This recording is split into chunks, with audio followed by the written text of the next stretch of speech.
नमस्कार। सरस्वती सागा में आप सबका स्वागत है।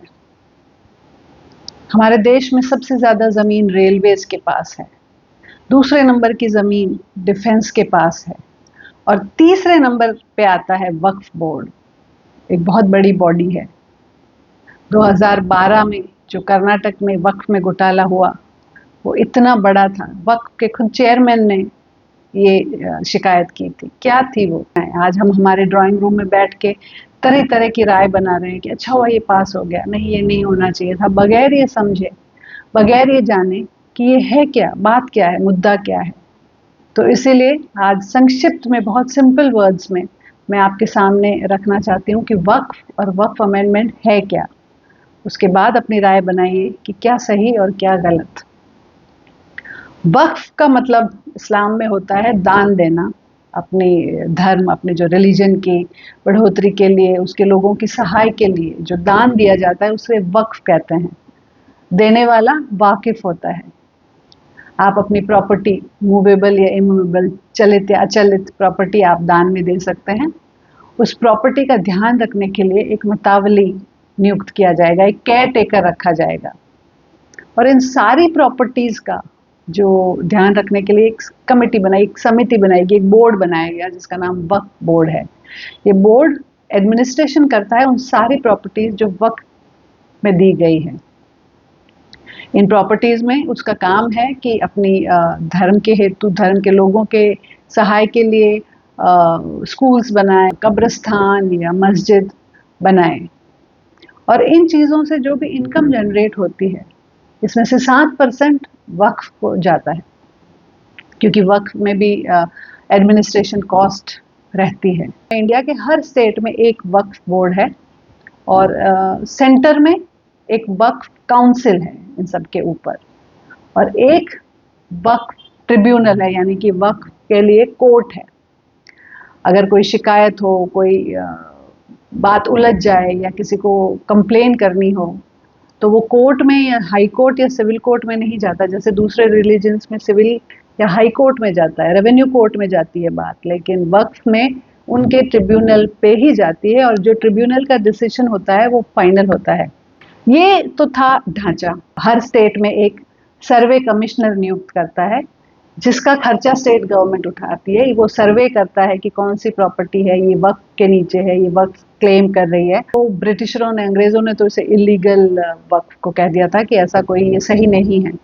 लेकिन 1954 में हमारे देश में वक्फ एक्ट आई और उसके बाद कई बार चेंजेस आए, लेकिन मेजर जो एक सर्वे हुआ 2005 में, सच्चर कमेटी बिठाई गई, क्योंकि ऐसा लगा कि एक स्टडी कर, एक सर्वे करना चाहिए, ये देखा जाए कि जो वक्फ है उसका मुस्लिम भाइयों बहनों की सोशल, इकोनॉमिक, एजुकेशनल, उनकी पढ़ाई लिखाई पे क्या इम्पैक्ट पड़ रहा है, वक्फ का क्या असर हो रहा है।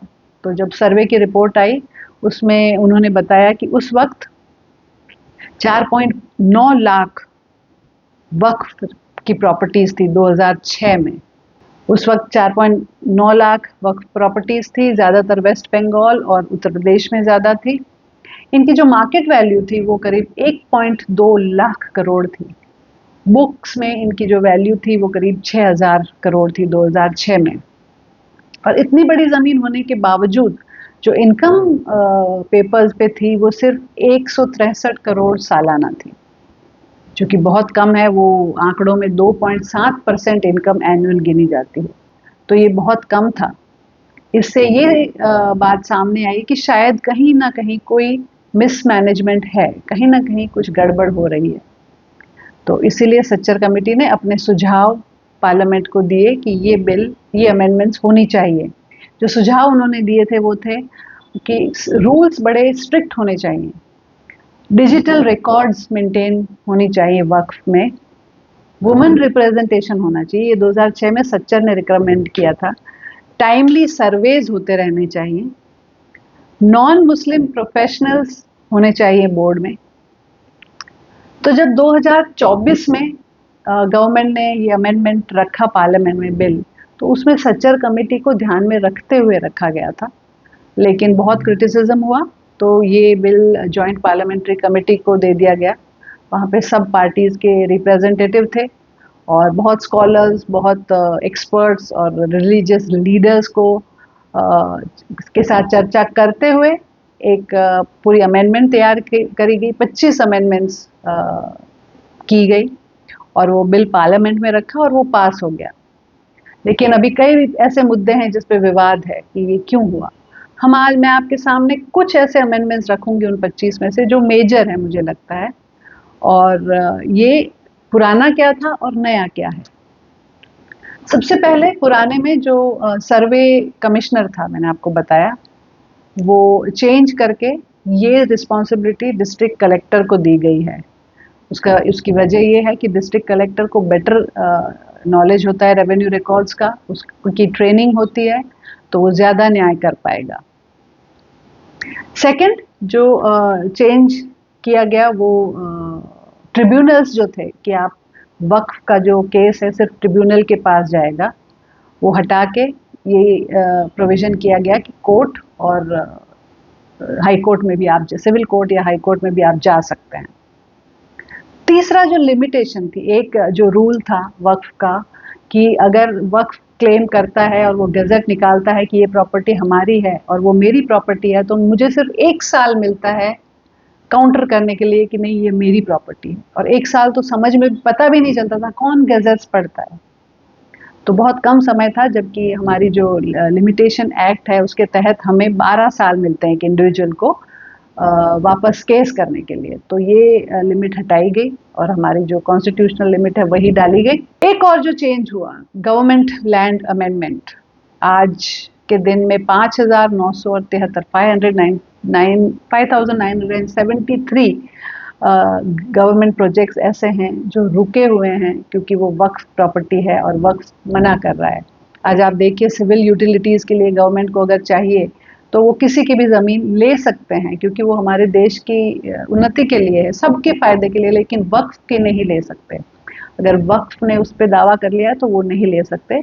तो ये एक अमेंडमेंट की गई है कि कलेक्टर जाके सर्वे करेगा और ऑफिशियल रिकॉर्ड में ये डिक्लेरेशन चाहिए, मैंने अगर ज़मीन दी है तो मेरा डिक्लेरेशन होना चाहिए कि मैंने दी है, मैंने दान की है। आप किसी भी लैंड में जाके बोल दो कि वक्फ की है, ये नहीं चलेगा। तो अगर ऐसा ऑफिशियल रिकॉर्ड नहीं है तो वहाँ से वक्फ का दावा हट जाएगा। एक और जो की गई है अमेंडमेंट वो है वक्फ बाय यूज़र। ये एक रूल था कि अगर किसी भी ज़मीन पे कोई मस्जिद बना दी गई और वहाँ पे 3-4 साल तक इबादत होती रही तो वो ज़मीन वक्फ की हो जाएगी। अगर आप एक एनआरआई हैं और आप फॉरेन में रहते हैं और आपकी कोई प्लॉट है, वहाँ पे अगर मस्जिद बन गई और 4-5 साल तक इबादत होती रही तो वक्फ उसको क्लेम कर लेगा। आप एक गज़ट निकालेगा और गज़ट में लिखेगा ये ज़मीन हमारी है, आपको काउंटर करना है। आप फॉरेन में बैठे हैं, आपको पता भी नहीं है कि ये गज़ट आया और वो ज़मीन उनकी हो जाएगी। तो ये रूल को अमेंड किया गया और बताया गया कि ऐसे आप वक्फ बाय यूज़र नहीं हो सकता, आपको डिक्लेरेशन चाहिएगा कि किसने आपको ये ज़मीन दी। दूसरा जो इसमें ऐड किया गया कि वक्फ सिर्फ मुस्लिम्स ही कर पाएंगे जो 5 साल से इस्लाम धर्म का पालन कर रहे हैं। कोई भी आके उठ के इसका ये लूप होल था और इसका फ़ायदा उठाया जा रहा था, इसीलिए ये चेंज लाए हैं कि कोई भी कास्ट का आके नहीं कर पाएगा। इसमें करप्शन के बड़े-बड़े मुद्दे सामने आए, घोटालों के बहुत बड़े-बड़े मुद्दे सामने आए। कर्नाटक में 2012 में एक बहुत बड़ा आर्टिकल आया। वहाँ के वक्फ बोर्ड के जो चेयरमैन थे उन्होंने ही केस किया, 7,500 पेजेस की एक रिपोर्ट सीएम को सबमिट की कि यहाँ के जो पॉलिटिशियंस हैं उन्होंने और वक्फ बोर्ड के कुछ मेंबर्स ने मिलके करीब 2 लाख करोड़ का घोटाला पिछले 10 सालों में किया। कुछ ज़मीनें जो वक्फ की थी वो बिल्डर्स को कौड़ियों के दाम बेच दी और इस तरह से ये घोटाला हुआ।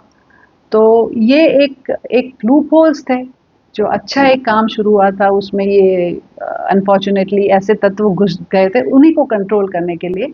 इसलिए अब जो अमेंडमेंट हुई उसमें 2 नॉन मुस्लिम प्रोफेशनल्स भी डाले गए। पॉलिटिशियंस क्या करते थे कि जिनकी वोट बैंक है उनको मेंबर बना दिया, उन्हीं को चेयरमैन बना दिया और सारा एक करप्शन का खेला हो जाता था। उस पर रोक लगाने के लिए ये एक अमेंडमेंट की गई वक्फ का एक कुछ केसेस ऐसे भी आए का कई लोग बैंक में जब गए लोन लेने के लिए तो उन्हें पता चला कि बैंक मना कर रहा है पैसे देने से, और खोजबीन करने पे ये सामने आया कि इस प्रॉपर्टी पे तो 10 साल पहले वक्फ अपना क्लेम कर चुका है और उसने गज़ट निकाले थे पेपर में कि ये हमारा है, 1 साल तक आप आए नहीं, तो वो प्रॉपर्टी वक्फ की हो गई, और एक बार जो वक्फ की हो जाए वो वापस नहीं ली जा सकती। तो बहुत से ऐसे लूप होल्स थे जिनका दुरुपयोग हुआ। एक जो अमेंडमेंट की गई वो वक्फ अलाल औलाद। अगर कोई वक्फ करता है और ये कहता है कि मेरे वंश जब खत्म हो जाए तो ये प्रॉपर्टी अभी मेरी है, मेरा वंश जब खत्म हो जाए तो ये प्रॉपर्टी वक्फ पे हो जाएगी। तो ऐसे प्रोविजंस थे और ऐसे कई लोगों ने किया था, लेकिन वंश सिर्फ बेटों को माना गया था उसमें। अभी जो अमेंडमेंट हुआ है उसमें बेटियों को भी वंशज माना गया है। अगर सब लड़के खत्म हो जाते लेकिन लड़कियां हैं उस खानदान की, तो उनका भी हक उस प्रॉपर्टी में होगा। एक जो प्रोविजन किया गया है कि 2 मुस्लिम लेडीज को, विमेन को, महिलाओं को इस बोर्ड में स्थान दिया जाएगा। मैं तो इसे एक बहुत ही वेलकम स्टेप कहूँगी। आप अपनी राय ज़रूर बनाइए जो भी है। तो ये कुछ चेंजेस हैं, अमेंडमेंट्स हैं जो गवर्नमेंट ने किए हैं। मेरे ख्याल से बेहतरी के लिए हैं। हम आर्ग्यू हमेशा कर सकते हैं, लेकिन कोई भी सिस्टम हो उसमें करप्शन घुस ही जाता है। जो अगर वो बहुत पुरानी है, उसके जो हेतु होते हैं, वो जिस लिए बनाई गई होती है, वहाँ से कहीं वो डीरेल हो, वो दूसरी तरफ चली जाती है। लालच जो इंसानों को होता है, वो इंसानी फितरत है, वो किसी रिलीजन पे बेस्ड नहीं है।